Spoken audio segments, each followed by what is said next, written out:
अब आप ऑनलाइन खरीदारी में फ्रॉड की सूरत में बच सकते हैं क्योंकि आपके पास है consumer protection act 2005। My name is नगमा Sahrai and I am an advocate of high court. तो सबसे पहले समझना होगा what is consumer protection law. इसको हम इस तरह से डिफाइन कर सकते हैं, this is a law which protects buyer from fraud, poor services and defective goods. अब दो तरह की चीजें होती है जिनमें आपके साथ फ्रॉड हो सकता है। एक तो आप ऑनलाइन शॉपिंग करते हैं, उसमें आपके साथ फ्रॉड होता है। शर्ट ऑर्डर की है और जब वो शर्ट आपको मिली है तो वो एक लोकल शर्ट है और वो आपके मियाद में पूरा नहीं उतरे, तो आप क्या करेंगे कि आप उसकी कंप्लेंट जो है वो सेलर को करेंगे। अब अगर आप कोई प्रोडक्ट खरीदते हैं या कोई सर्विस खरीदते हैं तो दोनों सूटों में अगर आपके साथ फ्रॉड हो जाता है तो आप कंज्यूमर कोर्ट में जा सकते हैं। आप पाकिस्तान में किसी सूबे में भी रह रहे हैं तो वहाँ पर कंज्यूमर कोर्ट मौजूद है। पहले ऑनलाइन फ्रॉड की बात करते थे। मिसाल के तौर पर आपने एक शर्ट ऑर्डर की है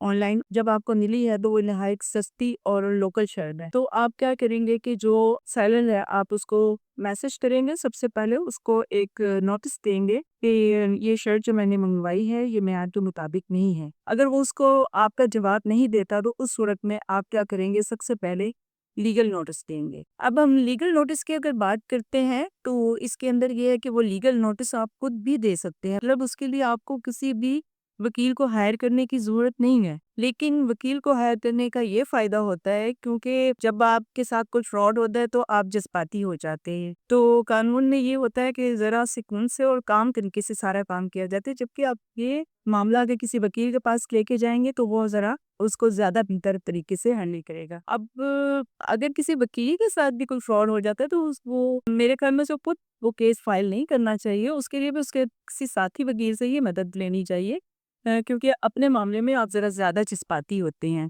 ये तो है आपने ऑनलाइन खरीदारी की है। अब इसी के साथ फिजिकल खरीदारी की भी बात कर लेते हैं कि जब आप फिजिकल किसी से कोई चीज लेने के लिए चाहते हैं, आप ये अक्सर देखा होता है कि no change no exchange policy, मतलब खरीदा हुआ माल वापस या तब्दील नहीं होगा। तो इस फिक्री की कोई इंपॉर्टेंस नहीं है हमारे लॉ में। आप इस सूरत में भी अगर आपके साथ गैर म्यारी उन्होंने कुछ फ्रॉड किया है और आपको गैर म्यारी चीज दी है तो आप बिल्कुल उसके खिलाफ कानूनी कार्रवाई कर सकते हैं। अब हम सर्विस की बात करते हैं। सर्विस से मुराद ये है कि जैसे कि किसी मैकेनिक से आपने सर्विस ली है, किसी कारपेंटर से आपने सर्विस ली है।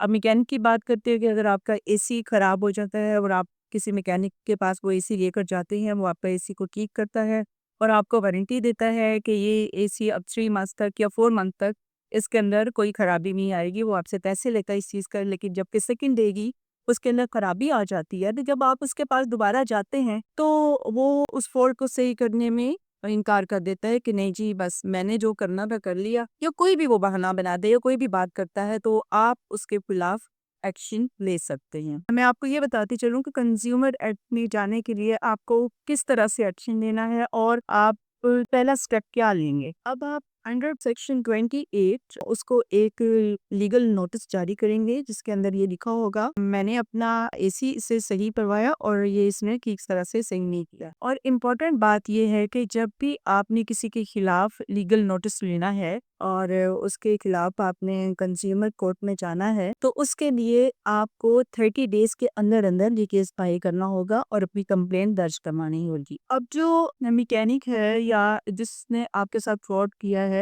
या कोई भी शख्स है, जब उसको वो नोटिस मिलेगा तो उसको 15 दिन के अंदर अंदर इसका जवाब देना होगा। अगर उसका वो जवाब नहीं देता तो उस सूरत में उसके खिलाफ केस दायर कर लिया जाएगा कंज्यूमर प्रोटेक्शन एक्ट के तहत। एक और इम्पोर्टेंट बात मैं आपको बताती चलूं कि अगर आपके साथ ऐसा कुछ फ्रॉड हुआ है तो सबसे पहले आप उस शख्स को जिसने फ्रॉड किया है उसको लीगल नोटिस भेजना होगा। आप डायरेक्ट कंज्यूमर कोर्ट में नहीं जाएंगे, इस तरह से कंज्यूमर कोर्ट कभी भी केस नहीं सुनती है। लीगल नोटिस के बाद उस शख्स ने क्या जवाब दिया है, अगर तो आपकी सेटलमेंट वहीं हो जाती है और आपके लीगल नोटिस पर ही वो आपका मसला सॉल्व कर देता है तो फिर आपको कंज्यूमर कोर्ट जाने की ज़रूरत ही नहीं पड़ती।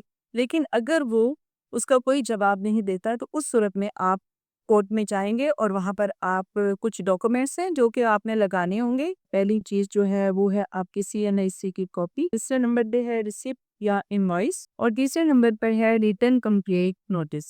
और ये मैं आपको बताऊं कि consumer court is doing very good work. ہمیشہ وہ کنزیومر کے رائٹ کو لے کر چلتی ہے، اور اگر آپ کے ساتھ کوئی فراڈ یا شراکہ ہوا ہے تو کورٹ آپ کا ساتھ دیتی ہے۔